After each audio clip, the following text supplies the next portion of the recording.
G'day guys and welcome to another one of my Digimon ReArise videos. So following the JP schedule, the next confirmed banner for Global is the Ancient Digimon banner. So AncientGarurumon and AncientGreymon. In this video we will quickly have a look at the Digimon. I'll give you my personal opinion on both these Digimon to help you decide if you want to summon or not.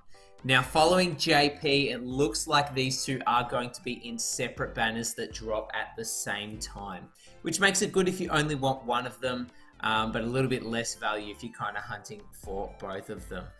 Let's start with the Ancient Garurumon. I do already have a full gameplay showcase of Ancient Garurumon. If you want to check that out, I'll leave the link in the description.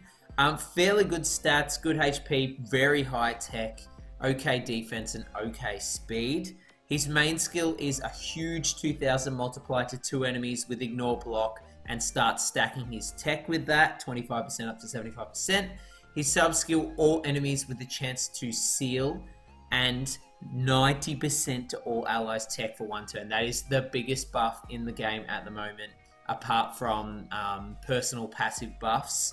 So a really good tech buffer. That chance to seal is very good as well. His passive skill is minus 60% to all enemies tech damage resistance. Again, really high. All allies get protected from electric shock, paralysis, and error. Again, common status ailments in the meta at the moment, so very good. Gives blue allies 1 stack of evasion and purple allies 1 stack of evasion, and is a red killer with 1.2 times damage on that. Speed on his attack plugin and HP on his defense plugin. Plus he does have two ancient plugins. One gives more speed and one gives HP, I believe, for minus block rate. So not too shabby there. Let's have a look at my man, AncientGreymon. One of my favorite Digimon in the game. This guy has, again, pretty good stats. Okay HP, very good power. Okay defense and pretty good speed. His main skill hits all enemies, minus 70% to all enemies tech, and it lets himself revive. So every time you use his main skill, he will revive. Plus, it has the cover effect. The next 4 attacks will hit AncientGreymon and cut damage by up to 50%. His sub skill is a random to two times to 3 enemies. Again, that huge buff, this time for power, 90% is massive. 2 turns as well, which is better than the AncientGarurumon. And 60% chance to poison. Because it's multi-hit, that's really good as well. Plus a high poison damage multiplier. His passive skill is a lot here, so bear with me. Minus 60% to power damage resistance. Again, great if you want your other Digimon to hit hard. Protection from freezing and stun. Gives red and purple allies a 2500 shield. Once per battle, when your HP falls below 50%, you clear any status ailments minus fade. You get 80% power and 120% defense. His plugins give him block on his attack plugin and HP. Block is actually good because it works well with his cover effect. Between the two, it really depends on your account. They are both really good. It's completely up to you which one, if not both, that you go for, or none, up to you, but depends on what kind of team you want to run. AncientGarurumon is obviously great if you're running a tech clash battle team or a tech PvP team. AncientGreymon, the same but for power. The cover is slightly more useful than AncientGarurumon's main skill, but other than that, they're pretty on par. Let's start with my personal tier list for AncientGarurumon. In Clash Battle, this guy is S+ tier. If you're running a tech team, 90% 90% tech to all allies is amazing. Plus that 60% tech damage resistance reduction to the enemies means your tech Digimon are going to be hitting so hard. Pairing with cooldown reduction from Crimson mode, and you can get these stacks up pretty quickly with a huge multiplier. Ignore block is going to be hitting really hard on his own as well. So a really good, solid choice for tech clash battle.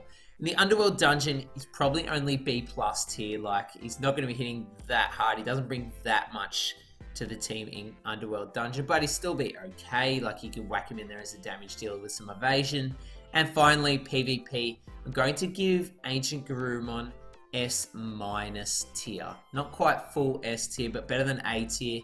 This, I know a lot of people rely on a seal strat, which is really good. He's fast with these plugins. You can use him as a speed slave as well. Plus, he'll help all of your other allies survive a bit longer with the evasion and hit harder with his tech buff. Finally, longevity for this guy, I'm going to give him A+ tier for longevity. You'll be able to use him for a very long time, and he'll be really good, especially in Clash Battle for ages. Moving on to AncientGreymon. In Clash Battle, again, I'm going to give this guy, I guess I'm going to give him a little bit lower than AncientGarurumon. I'm going to give him S tier. The power buff is unbelievable. The cover is actually quite good because it can help your squishy, hard-hitting Digimon survive a little bit longer. Plus, the revive means you can reapply that. If you have a way of getting cooldown reduction on him, it's going to be great. However, he doesn't hit overly hard, which is what holds him back from being the best. He's a great option for Power Clash battle teams, I should add. Moving on to the Underworld Dungeon. This guy is a little bit better than the AncientGarurumon in the Underworld Dungeon. I'm going to give him A+ tier. The cover plus the revive is really, really good. The poison is really good. He's a pretty solid choice for the Underworld Dungeon. And finally, moving on to PvP, I'm going to give this guy S tier for PvP. You have to run the proper team with him though. On the wrong team, he's not going to be as effective, and he can drop down to something like A or like a high B tier. But on a power team with defensive support, the ability to keep him alive and use that cover effectively, plus his power buff, he's definitely a really solid choice in PvP. Also, running him with other cover Digimon makes your team very, very annoying. Finally, longevity.